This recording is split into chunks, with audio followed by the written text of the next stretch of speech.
Okay, so we're going to start looking at orbits in a bit more detail and start talking about the energy that's associated with orbits and how we can use energy to predict a few things about an orbit that are kind of interesting. So let's look at the potential energy due to gravity away from the Earth. And if you calculate this, you get this equation here that it's negative g m mass of the Earth times mass of your object divided by r. Potential energy is generally defined to be zero at infinity due to gravity, which means if you're an infinite distance away from Earth, the potential energy due to the gravitational pull of Earth is defined to be zero.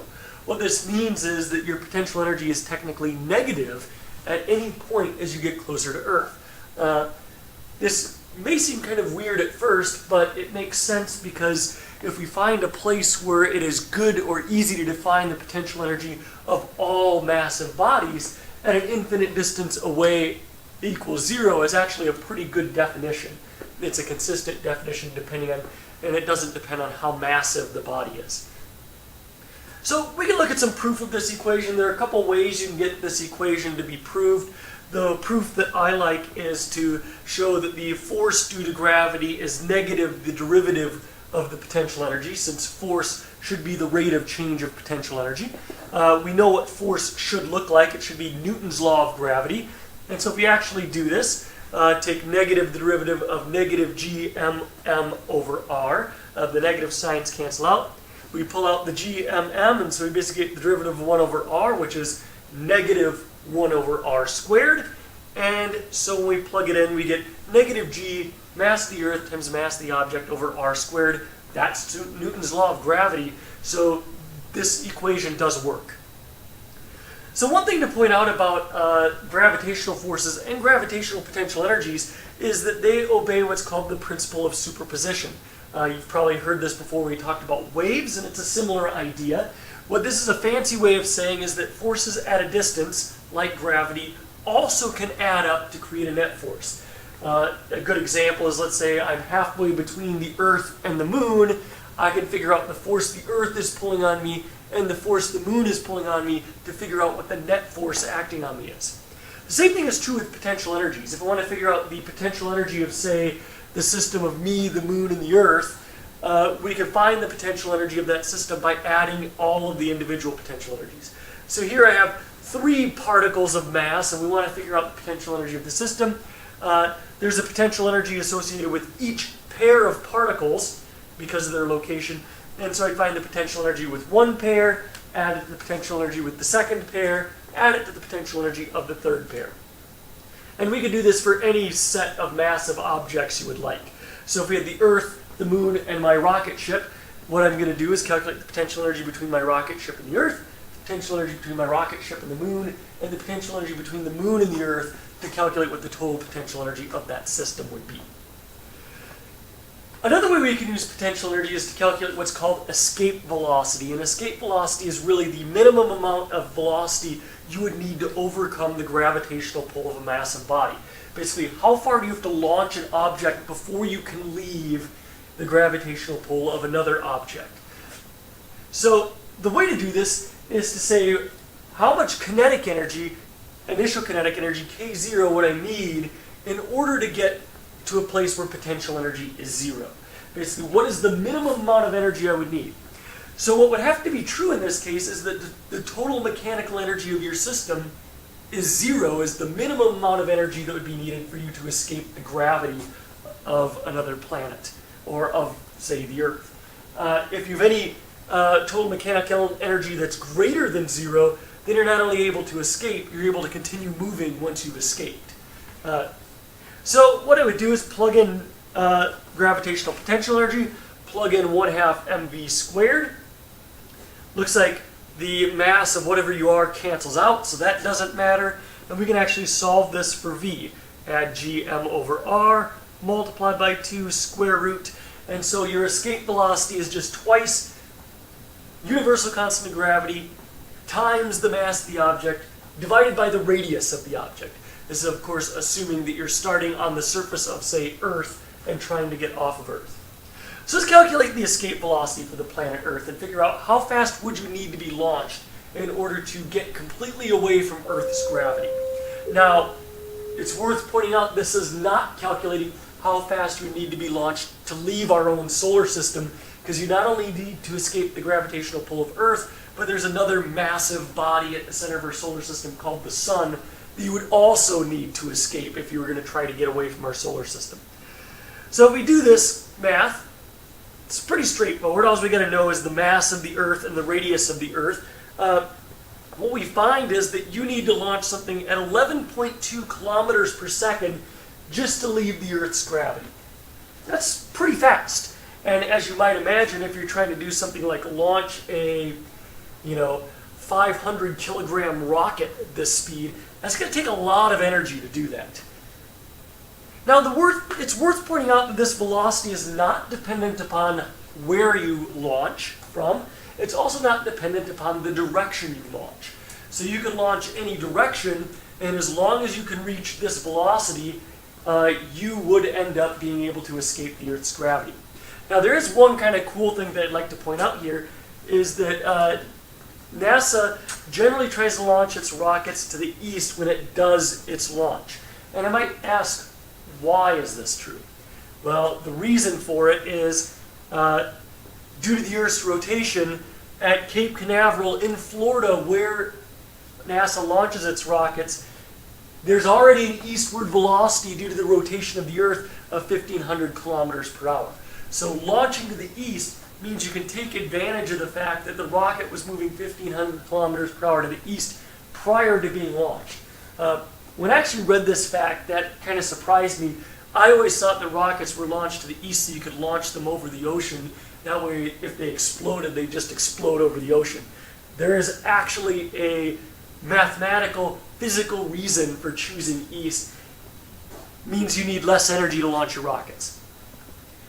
So let's look at the energy of a circular orbit compared to an elliptical orbit and define the total mechanical energy of this orbit. So when I talk about total mechanical energy, I mean kinetic energy plus potential energy.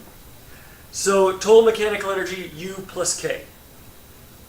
Now, U is pretty easy to define. Negative G M over R, where R is the radius of your orbit. And kinetic energy, 1/2 mv squared.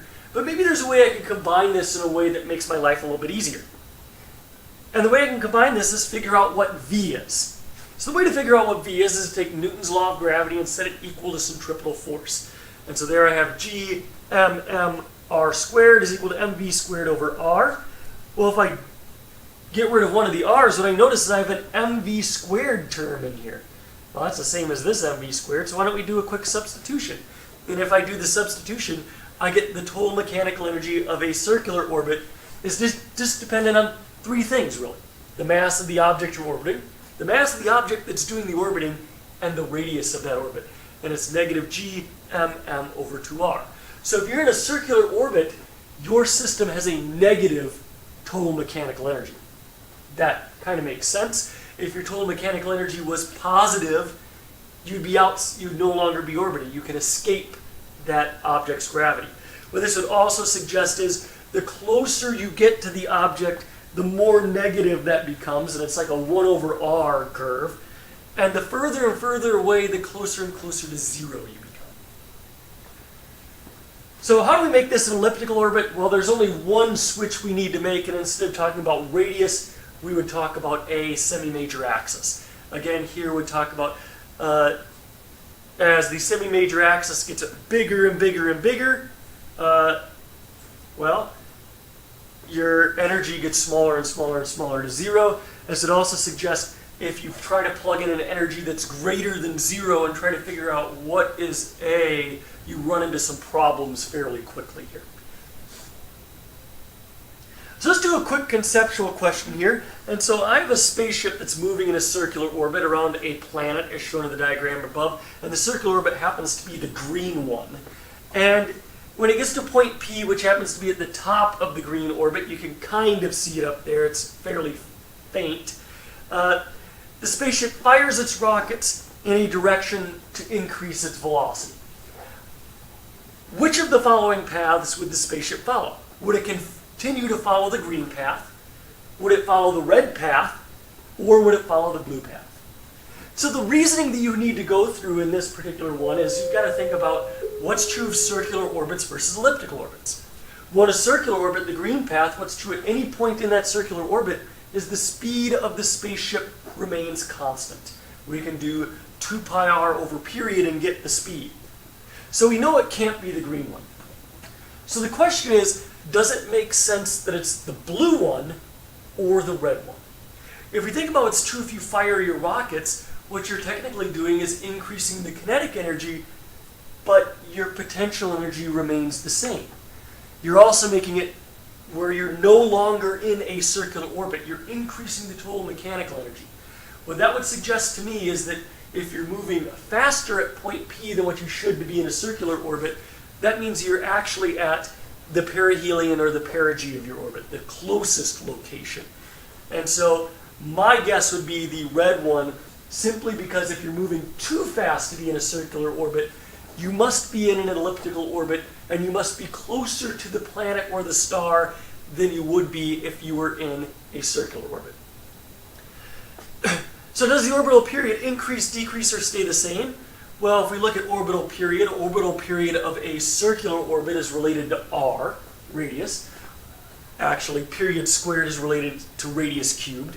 For an elliptical orbit, it's related to semi-major axis. It's worth pointing out the semi-major axis of this ellipse is bigger than the radius of the circle, and so therefore the period would also increase. So let's do a quick calculation and show this fact here. I'm going to take a spaceship that was in a circular orbit around Earth, give you the radius and orbital period, and we're going to have a thruster that fires in a forward direction to decrease the speed of the ship to 96% of its original speed. So we're going to take away 4% of whatever this spaceship speed is, and I want to calculate the new orbital period as a result in this elliptical orbit. So really I have in this problem the exact opposite of what I did in the last problem. I now have a situation where I'm decreasing the speed, and so I would be at the furthest point of my orbit. Kind of the thing to point out in an elliptical orbit, if you're at the perigee, at this point here, closest to the star, your kinetic energy is maximized, but your potential energy is minimized. If you're at the apogee, this part, your potential energy is maximized and your kinetic energy is minimized. So what's happening in this orbit is you have a transfer of kinetic energy to potential energy to kinetic energy. So let's do this problem. First of all will be to figure out what the new kinetic energy is, so I can figure out what the new total energy is, so I can figure out what the semi-major axis is. So kinetic energy is 1/2 mv squared. The one thing to point out is my new v is 0.96 my old v. And so we could say 1/2 m 0.96 squared v initial squared. Well, I could figure out v initial by doing 2 pi r over period. I know what the radius was, and I know what the period is. And so if I plug all my numbers in, what I find is that the new kinetic energy of my orbit is this gigantic number here, 1.0338 times 10 to the 11th joules. What you start to see when we talk about orbits is that lots of times when we talk about energy, we're talking about enormous quantities of energy.